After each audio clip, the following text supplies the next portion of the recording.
आपको बताएं कि वज़ीर-ए-आज़म इमरान खान ने नफरत अंगेज गुफ्तगू के खिलाफ होने वाली एक कॉन्फ्रेंस में खिताब किया है।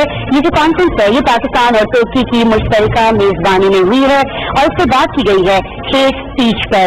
जो गुफ्तगू होती है नफरत अंगेज गुफ्तगू है, जो नफरत अंगेज इक़दामात हैं उन पर बात की गई है।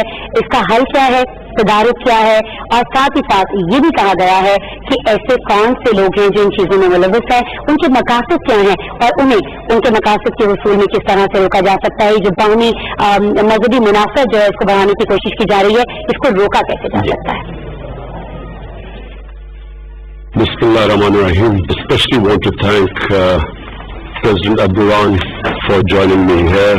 Welcome everyone, all the countries that are representing their people.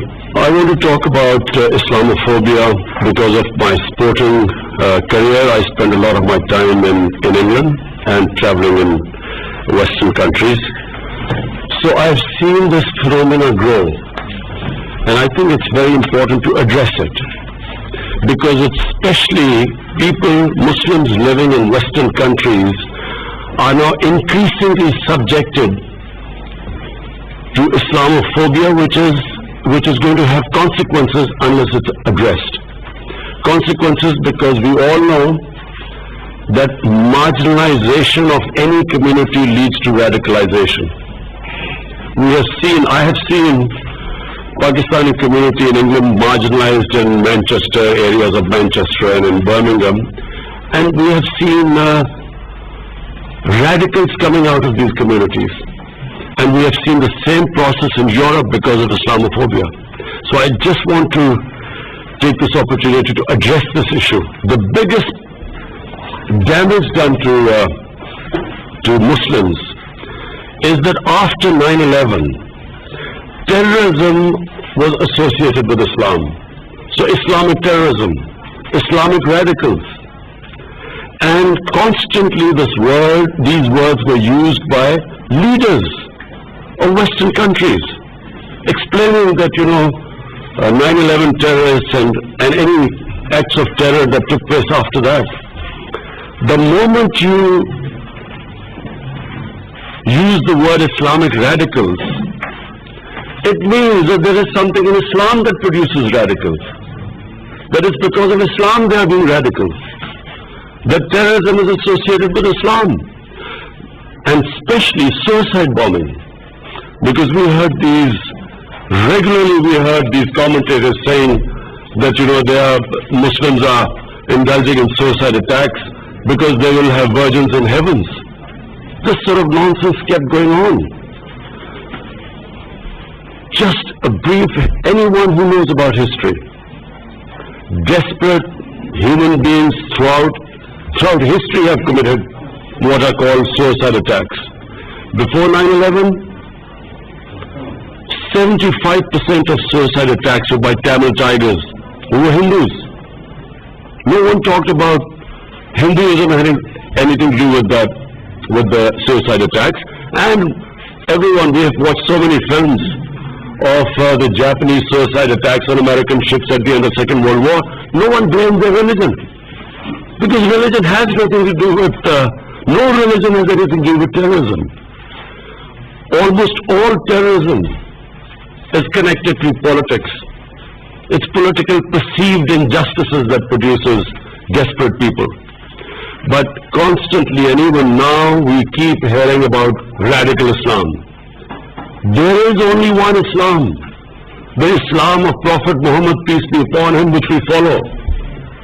There is no other Islam. In human communities, majority are moderates, they are liberals, and on one side they are fanatics, everywhere. What about the white supremacists who walk into and kill 49 worshippers in New Zealand? What has that got to do with religion? So it's very important. This is the best forum. We must talk about it.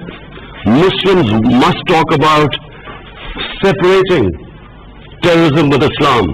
Yes, Muslim societies have fanatics, same as Christian societies, same as Jewish societies. And let's not forget that India, extremists have taken over the country. racial extremists. So, number one, my point is that this has to be addressed. We keep hearing world leaders talk about radical Islam. It is causing... How is a man in the street in New York supposed to tell who's a radical Muslim and who's a moderate Muslim? How can anyone tell? So all Muslims are branded... Muslims are branded as fanatics, terrorists. And whenever some sort of attack goes, a terrorist attack happens in the West, first thing, every Muslim starts worrying, I hope it's not a Muslim. Because immediately we are all branded. And I remember after 9/11, I get a phone call from this Western journalist, and he said, aren't you really ashamed of what has happened? 1.3 billion Muslims, am I supposed to be ashamed of what anyone does any Muslim does? So that's number one point. Second, I have seen this since that awful man Salman Rushdie produced a book called The Satanic Verses.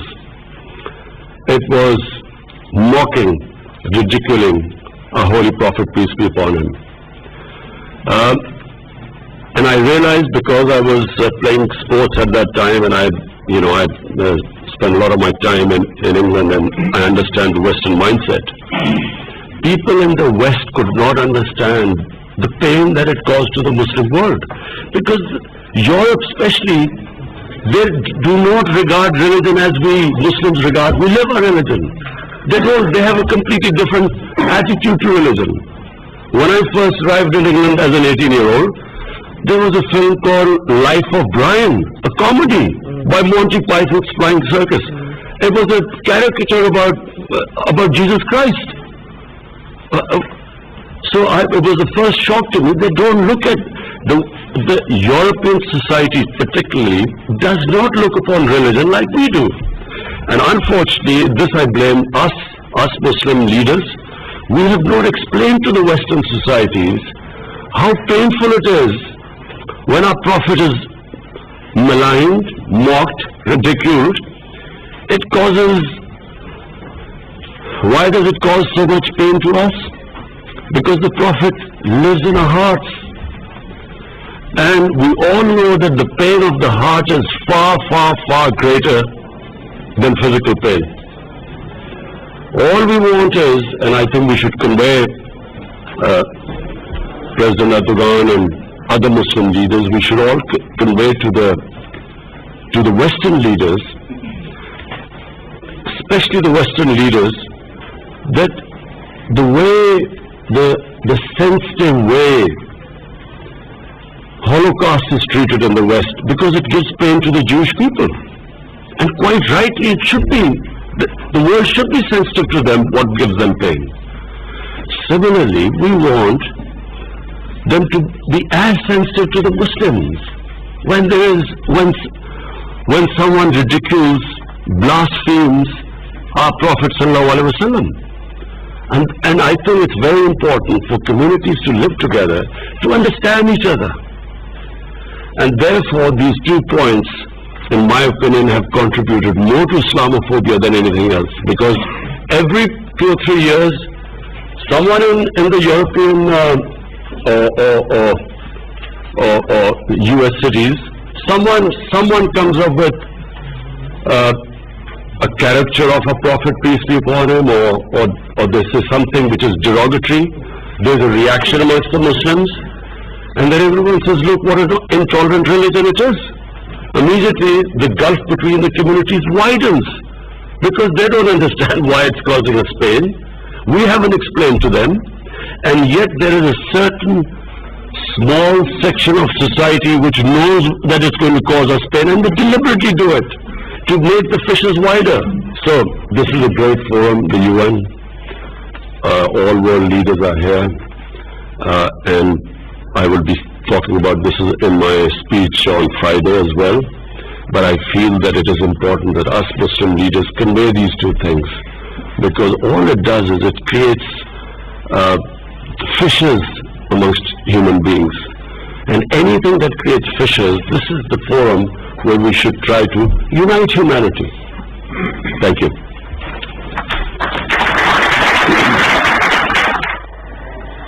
वज़ीर आज़म इमरान खान नफरत अंगेज गुफ्तगू के खिलाफ conference का इनेकाद किया गया था पाकिस्तान और तुर्की की तरफ से, उससे खिताब कर रहे थे। वज़ीर आज़म इमरान खान का कहना था कि नफरत अंगेज तकारीर और इस्लामोफोबिया के खिलाफ इकदामात उठाने की बहुत शदीद जरूरत है। जनाज़िन इसी कॉन्फ्रेंस में जो है वो तुर्की के सदर रजब तैयब एर्दोगान ने भी इज़हार ख्याल किया। उनका भी यही कहना था कि नफरत अंगेज तकारीर इंसानियत के खिलाफ बदतरीन जराइम की वजह बनती हैं। जितने भी बदतरीन जराइम हम दुनिया में देख रहे हैं उनके पीछे जो है ये नफरत अंगेज तकारीर हैं, कोई सॉलिड मवाद नहीं होता है। भारत की बात की, भारत में उनका ये कहना था कि भारत में मुसलमानों को गोश्त खाने पर भी बदतरीन तशद्दुद का निशाना बनाया जाता है। इससे बड़ी रियासती दहशतगर्दी की क्या मिसाल हो सकती है। मकबूजा कश्मीर के हवाले से बात करते हुए रजब तैयब एर्दोगान का कहना था कि भारत ने मकबूजा कश्मीर को बहुत बड़ी जेल में तब्दील कर दिया है। हमें खून रेजी का खदशा है कि जिस वक्त कर्फ्यू उठाया जाएगा तो खून रेजी हो सकती है।